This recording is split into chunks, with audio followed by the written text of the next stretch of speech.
सबको काम दिया गया, कोई भोजन बनाएगा, कोई भोजन परोसेगा, कोई बैठने की मेहमानों की व्यवस्था करेगा, कोई लेटने की व्यवस्था करेगा। लेकिन मेरे प्यारे भगवान कन्हैया को कौन सा काम मिला? आज कोई करने वाला है?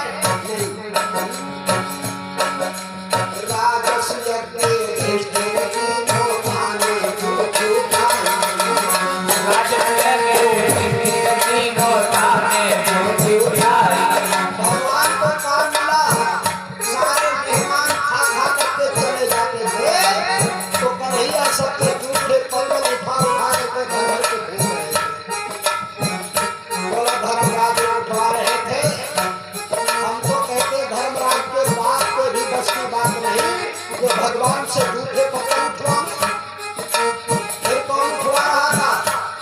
ये राजा धर्मराज का प्रेम, राजा धर्मराज का प्रेम झूठे पत्थर भगवान से उठवा रहा था। कैसे?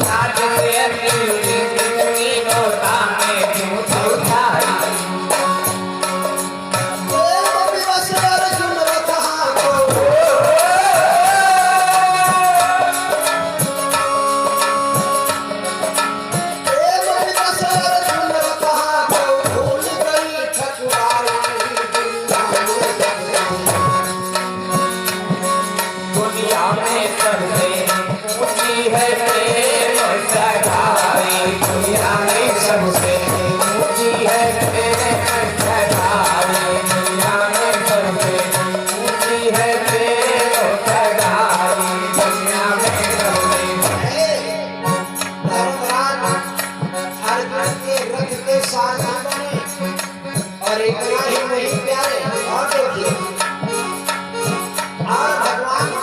भगवान प्रेम के बंधन में बंध के क्या क्या करते हैं। ऐसे प्रीति बड़ी वृंदावन गोकुल नाथ नचाए, ऐसी प्रीति बड़ी वृंदावन गोकुल नाथ नचाए। वृंदावन की गोपियां कहती थी कन्हैया, बोले हाँ माखन खाओगे? बोले हाँ। तो कहा तुम सुना चो। अब कन्हैया एक कहा कन्हैया पर एक खपड़ी पर बनाने लगे छूट है वाह। अरे ऐसे प्रीति बड़ी वृंदावन गोकुल नाथ नचाए, ऐसी प्रीति बड़ी वृंदावन गोकुल नाथ नचाए। सूरज श्याम के उड़ाए बनाई, सूरज श्याम के उड़ाए बनाई, कहीं मुख करऊं बढ़ाई।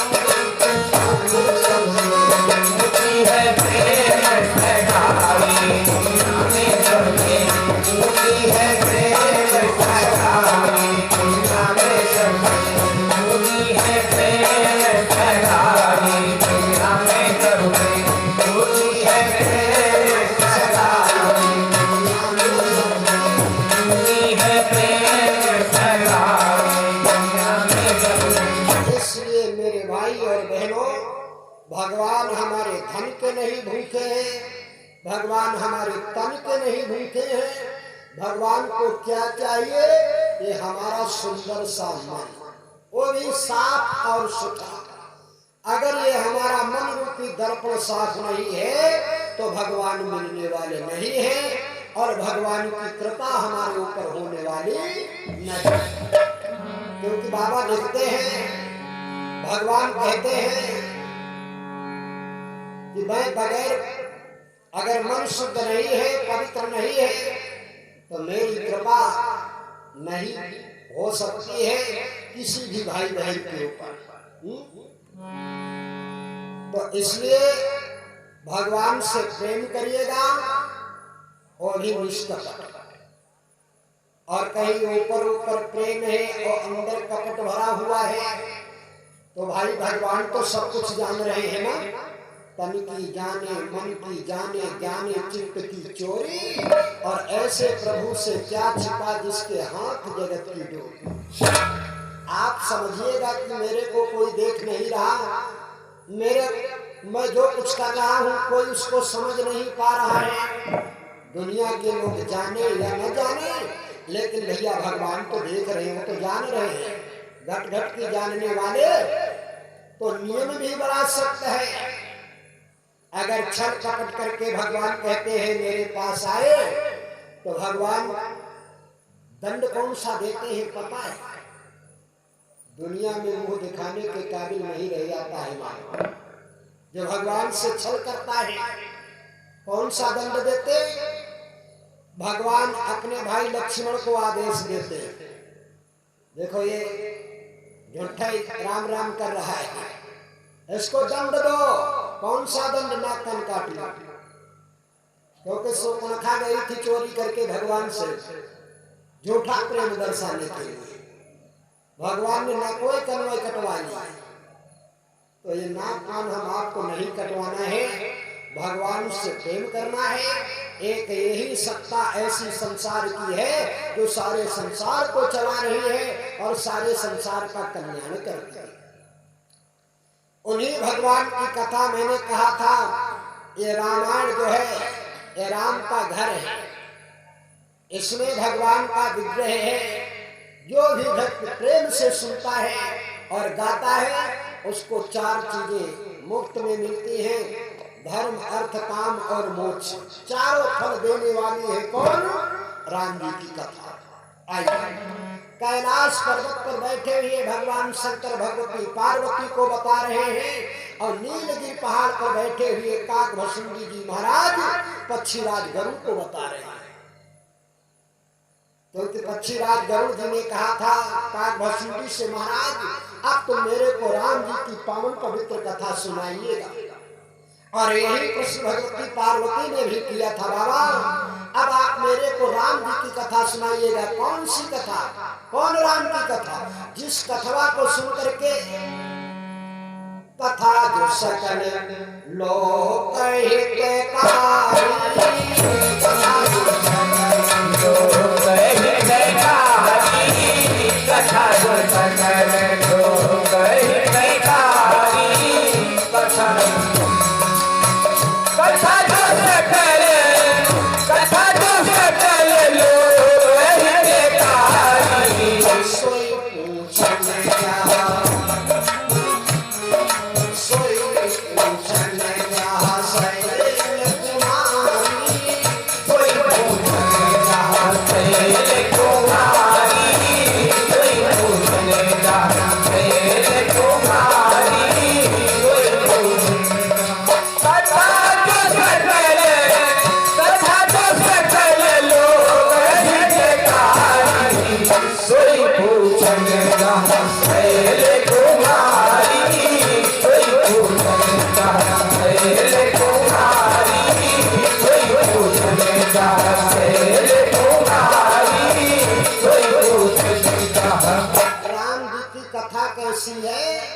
संसार का कल्याण करने वाले।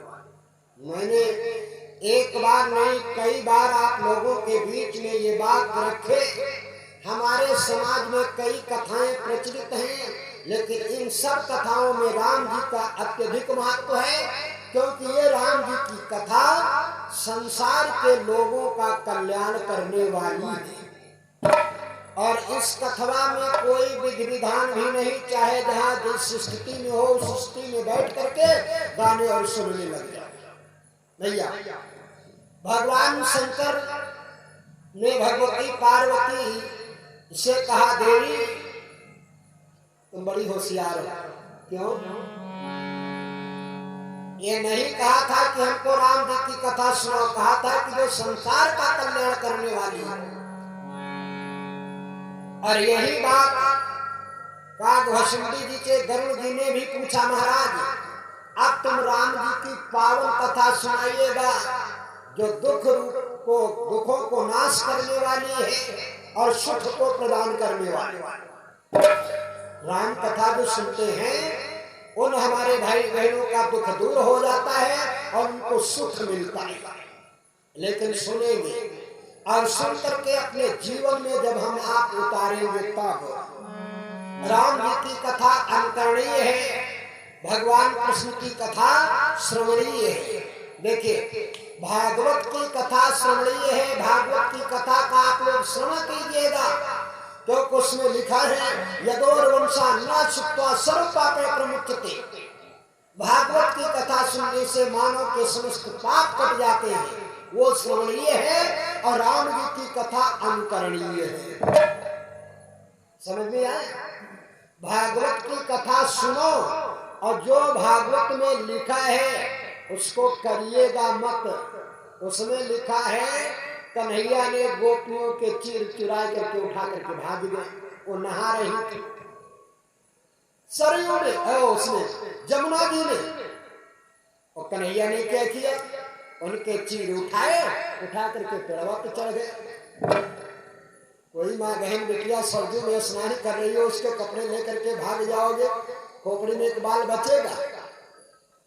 तो इसलिए मेरे भाई बहनों भागवत श्रवणीय है, कानों से सुनिएगा और सुन करके पापों से मुक्ति पाइएगा। लेकिन राम जी की कथा अनुकरणीय है। राम जी ने जो किया है हम आप करने लग जाएं, हमारा जीवन मंगलमय बन जाएगा। वैसे तो राम और कृष्ण में कोई अंतर नहीं है। किसी कवि ने फरमाया, एक लाइन याद आ गई, क्या सुनिए। अरे गुण में है दोनों एक बराबर, नाम है रघुबर नाम।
काम दोनों लोगों के बराबर है करीब करीब, लेकिन मेरे भाई बहनों